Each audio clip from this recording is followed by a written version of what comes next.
In this episode of Travelogue, we take you to Malaysia, a country with a potpourri of cultures. We'll visit a vibrant historical town, see the different cultures that dominate Malaysia, and learn the secret to a harmonious multicultural population.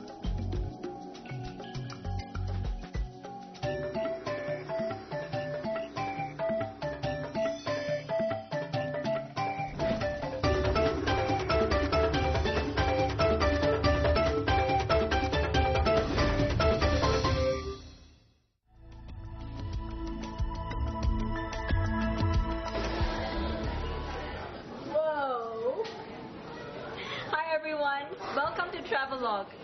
This country is famous for its food, its diversity in people, culture, even in natural heritage, and has a long coastline graced with beautiful tropical beaches. Do you know where I am? I'm in Malaysia, a nation with almost unrivaled diversity. Situated in Southeast Asia, Malaysia consists of a peninsula attached to the Asian mainland and the island of Borneo across the South China Sea. In our mini-series on Malaysia, we'll take you to the western part of the Malay Peninsula, where we'll start our journey from the south in Malacca. We'll head to Putrajaya and from there up to Malaysia's capital, Kuala Lumpur. We'll then continue north to Pampur Island, Penang, and end our journey in Langkawi.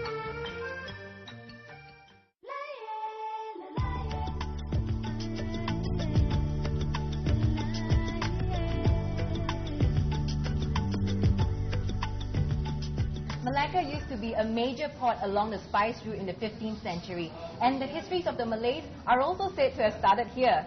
Hence, we've decided to start our journey in the historical Malacca. Every time you flip through brochures on Malacca, you're bound to see pictures of this place, the Dutch Square or Red Square. It's a great starting point for visiting the old part of Malacca and also a good spot to people watch and to meet people. You got a very cool car. How long have you had this car? I had it for 2 years. 2 years. It's vintage. Are you Malaccan? Oh, yes. Food-wise, what would you recommend? Well, I think the Baba Nyonya food is very nice here. Yeah. For Okay. sure, yeah. Baba Nyonya food, yes. Okay. Shall we go for a ride? Just like... If you want to go around, Just one round.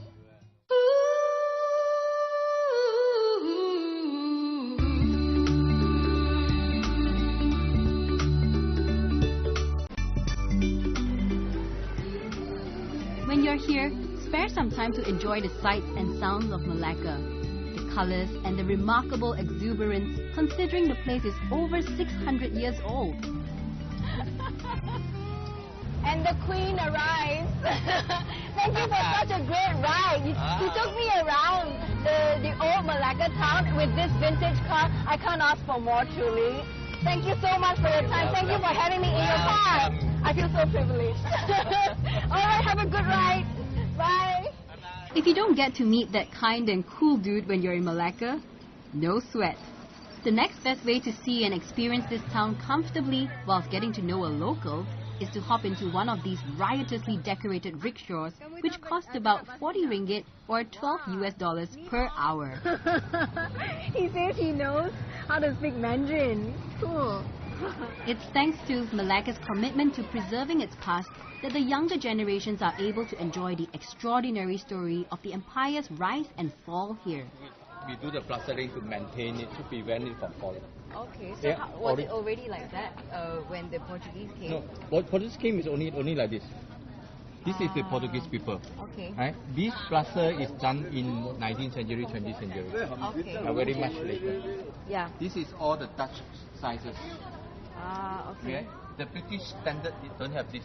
Yeah, it's usually the thick one. The one that we are using now currently for our houses is all British standard, the thicker one.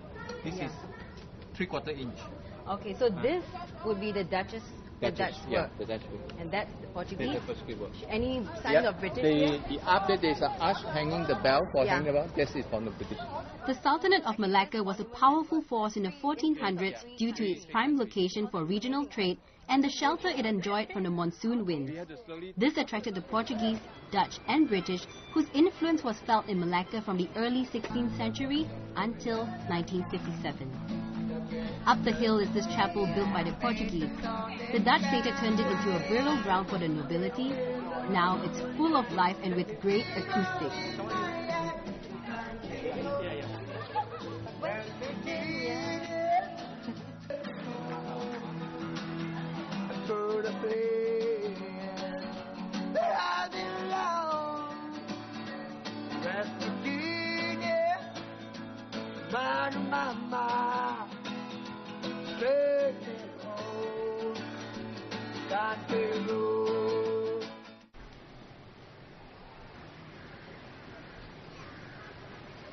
Saya dilahirkan memang di Melaka, so saya memang bangga jadi anak Melaka. Chinese lah, tapi Baba Nyonya. Okay, so kamu half. Due to Malacca's strategic location, pleasant climate and ample supply of fresh water, it has attracted many foreign traders, mainly the Chinese, not forgetting the Portuguese, Dutch and British. Hence, it's common to find locals with mixed ancestry, notably the Straits Chinese and Portuguese communities which still thrive in this bustling little town.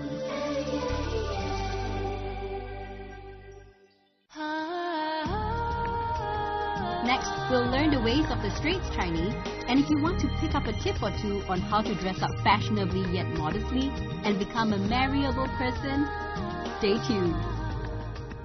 Welcome back to Travelogue's Malaysia special, and to where we left off in the first part, Malacca. Across the river from the Red Square is where the Chinese influence is felt most. Here you can witness old traditions and dying trades, with old artisans making beaded shoes, rattan furniture, even coffins and gravestones. The old town of Malacca is a fairly easy place to get around on foot, as it's quite a small area. So small, in fact, we can actually hear someone familiar approaching. Hi, good morning. How are you? Yeah, give me some photo. I want it in my Facebook. Wow, cool. Okay. Alright, bye-bye. Okay. Alright, see ya. That sure was a great way to wake the sleepy town up in the morning, huh? Every morning, you'll find many local Chinese in this Qingyunting temple, which houses ancestral tablets and is dedicated to many different deities. They also practice one other thing. This is a very interesting Chinese temple in the old town of Malacca, where they cater to people who believe in Confucianism, Buddhism and even Taoism. This is a very rare and interesting scenario, and it is the only temple in Malaysia that has this feature.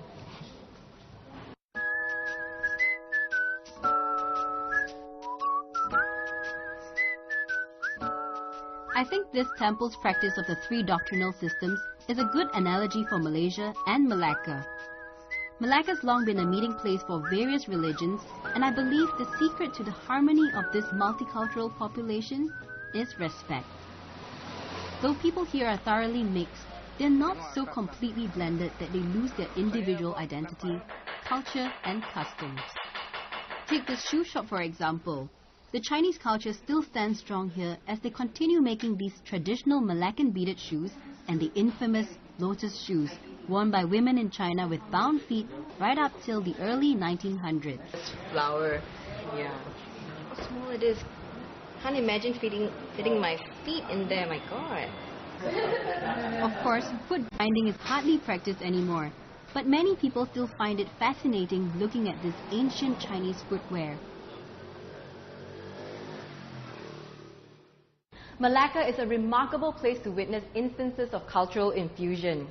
Over here, you cannot escape the term Baba Nyonya being referred to again and again. So today we are here in this Baba Nyonya Heritage Museum. This whole Baba Nyonya culture came about in the 15th century when Chinese merchants came to settle in Malacca and married the local Malay women. And over time, these two cultures assimilated and created a distinct culture on its own called Baba Nyonya culture, or the Straits Chinese culture.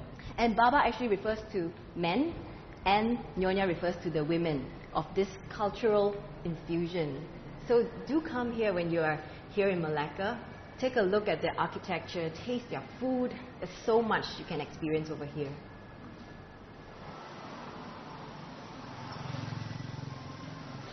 A book I once read compared Malaysians to a popular local dish called rojak, a mixed fruit salad in a sweet, thick sauce in which the flavors of the individual fruits are still maintained, but become different overall because of the special sauce binding them.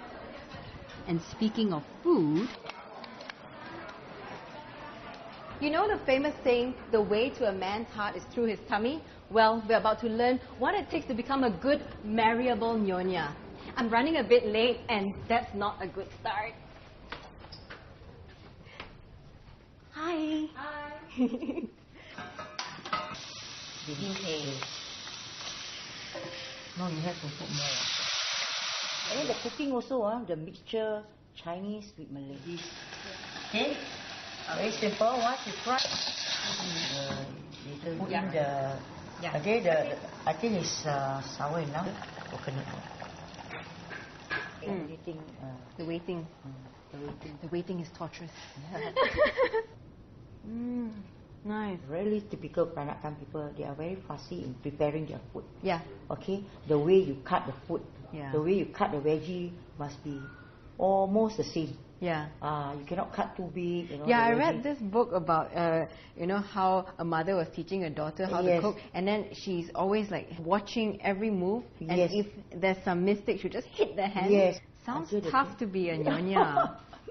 But are you ever pressured in any way? But actually, I appreciate that because from there I learned good standards. Yes, normally the Peranakan people like to say, if you don't cut like that, who want to marry you? They said no man want to marry you. If, No wonder I'm still Oh, is it? Single. I think you cannot.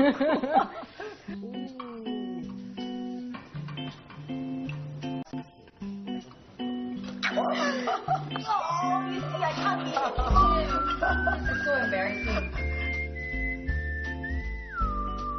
and this completes the picture.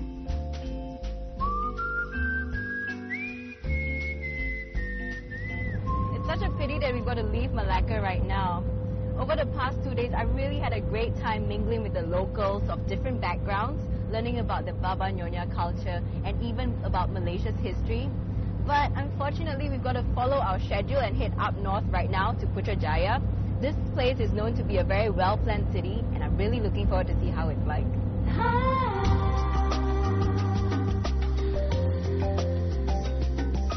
Putrajaya, nicknamed the Intelligent Garden City, is the country's administration hub integrating technology, culture and nature. The buildings here bear elements of the Malay and Arabic architecture that form part of the country's national heritage. Another central feature of Putrajaya is a lake designed to cool down the city as well as help in flood control and water purification. How are you liking the view? I'm now standing at a spot where we can have a great view of Putrajaya. This is the administrative capital of Malaysia, and it is a fairly new city where ministries from Kuala Lumpur started moving in only in 1998. And if you're the type who enjoys modern architecture, this is the perfect place for you to marvel at them. Sure, Putrajaya is home to the Prime Minister's office and various ministries, but it's also a great place for the outdoorsy types, as 38% of the area is reserved for green spaces. Even the King of Malaysia has a royal retreat here. Speaking of the king, Malaysia has a unique political system of a rotational monarchy, with the sultans and rajas of the royal states taking turn to be king every 5 years. So we're now taking a cruise on Putrajaya Lake, and the name Putrajaya is actually derived from Malaysia's founding father, whose middle name is Putra, and Jaya in Malay means success. So Putrajaya actually gives like a very positive connotation to this administrative capital of Malaysia.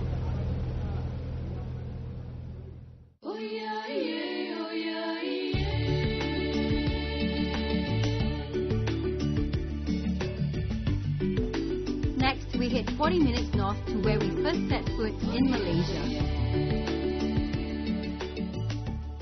So we've just arrived Kuala Lumpur, and I have been given an apartment all to myself. Now this is the kitchen. Wow, a little dining table here. This is almost like fit for a family actually. And the best thing is that it costs just 750 ringgit per night, which is about $230 US. Well, we've got an important event to attend to tonight. So, gotta get ready. So I'm all dressed and made up for the Islamic Fashion Festival. Well, I figured this would be a very eye-opening and interesting event to attend because Malaysia is, after all, a Muslim country, and this is also my first time attending a fashion show, so I'm really excited about it.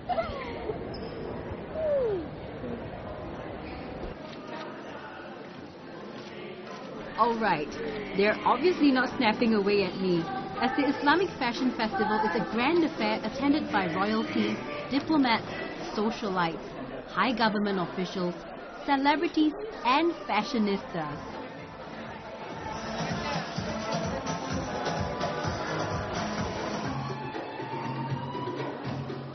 The Islamic Fashion Festival has grown since its debut show in Kuala Lumpur in 2006 to shows in Abu Dhabi, Dubai, New York, Singapore, London, and Monte Carlo, just to name a few.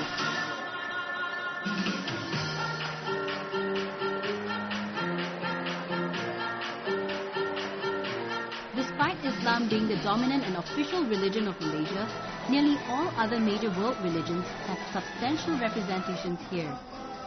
Religion correlates strongly with ethnicity, with most Malays being Muslims, most Indians Hindus, and most Chinese Buddhists. But interracial marriages and the freedom of religion among the non-Muslim community mean that religious barriers have largely been broken down.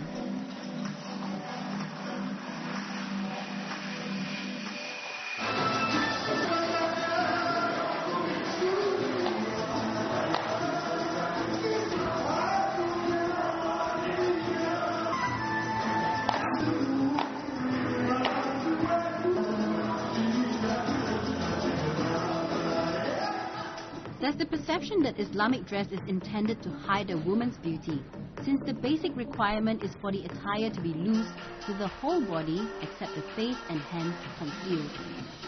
The festival sets out to show that Islamic dress isn't superficial that way. It's a reflection of a woman's behavior, modesty being the key word.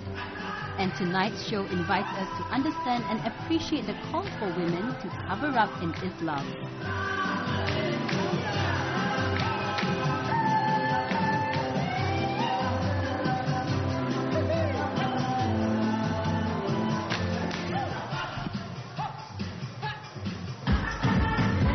Interesting and glamorous. I'm starting to feel a bit inspired. Maybe I should start dressing like that.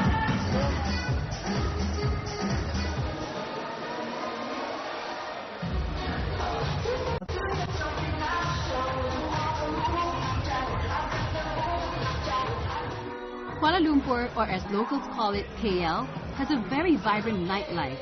This may come as a surprise to some, as the city is the capital of a largely Muslim country.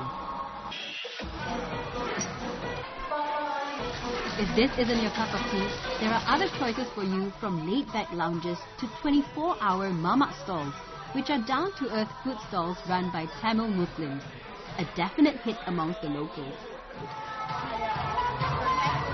Where else have you been in Kuala Lumpur? Yeah, you've got to know how to cut the price. And yes, although Malaysia is a largely Muslim country, you can still find watering holes around. Up next, we'll tame our monkey mind in a temple up in a limestone cave, get some shopping done in a traditional market, and have a taste of one of the best smelling foods in the world.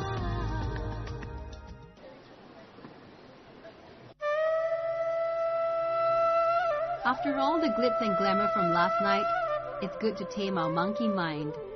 And what better place to do that than in an Indian temple within a limestone cave just 13 kilometers north of Kuala Lumpur.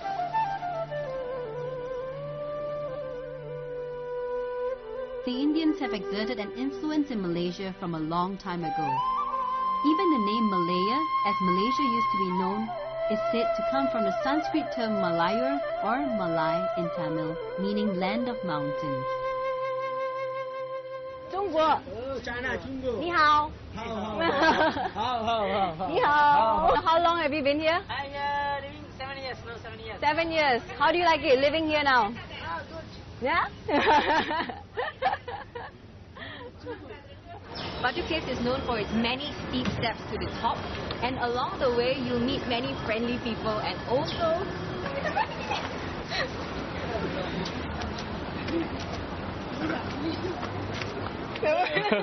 wow, okay, no. Be careful. Most people refuse to resist their assault as they think these monkeys may be their reincarnated ancestors.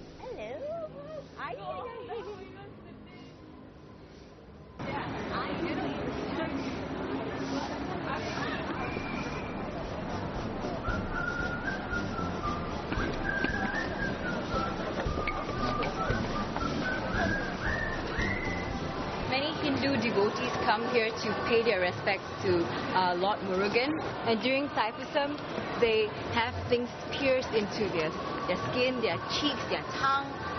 If you're interested in this, come here in January. Thaipusam is celebrated during the Tamil month of Thai, between January and February.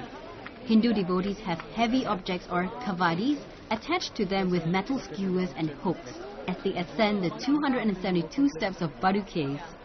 They believe it's not possible to reach God without effort and sacrifice. Only those who pass the test will be blessed. Monkey attack.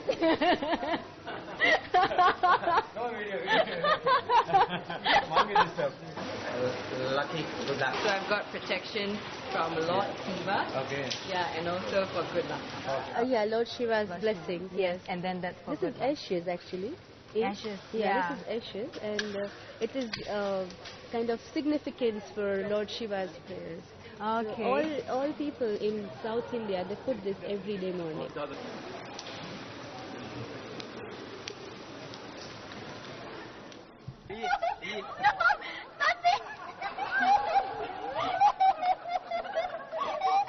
They're so vicious. Back to where we were before I was jumped on. Another important festival celebrated by the Hindus is Diwali, the festival of light, when believers revel in the awareness of their inner light or higher wisdom.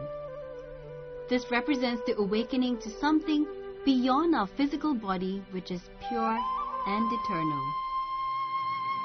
With our newfound peace of mind, we tackled the traffic in the city easily. The western part of the Malay Peninsula is home to the bulk of Malaysia's population and its capital city, Kuala Lumpur.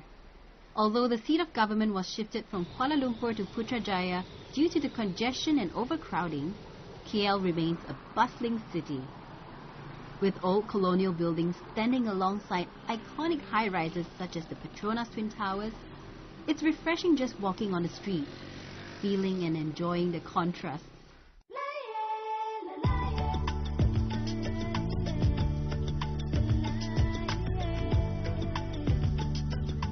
Another great feature of Kuala Lumpur is that it's highly unlikely you get lost in the city if you don't know the Malay language. English is widely spoken, and you can get by with Chinese and its dialects too.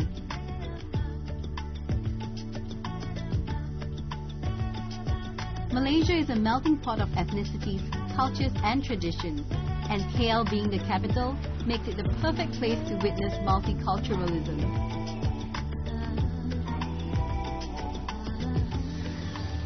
We're now in Kasturi Walk, and Central Market is right beside us. Central Market is a one-stop shopping center where you can find all things Malaysian, from handicrafts, artwork, traditional costumes, even Malaysian cuisine. Kuala Lumpur is famous for its vibrant shopping scene, and recent years have seen more malls sprouting in the city.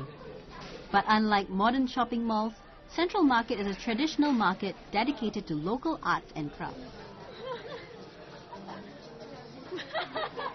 Fruit basket. Wow! Great gift, huh? Nice. Oh, and this is the very famous Malaysian moon kite that originates from the eastern state of Kelantan. And I read that the more beautiful it is, the more it appeases the spirits in the sky. I think this makes a great gift. If you haven't got any plans to meet someone afterwards, you've got to try this. How do you differentiate a good durian from a bad one? Firstly is to look at the thorns. Thorns have to be broad and far away from each other, unlike this one. Secondly, when you tap on it, it's got to have this empty feeling, empty sound to it. 这是好还是坏？它声音是很硬啊，听到吗？硬。硬。OK。就是说不熟啊。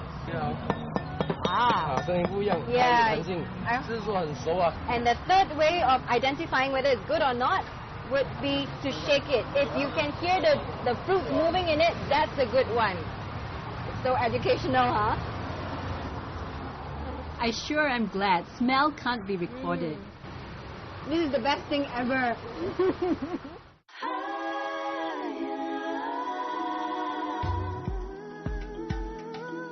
Malaysia is close to the equator, hence you should expect warm weather with an average temperature of 27 degrees Celsius all year round.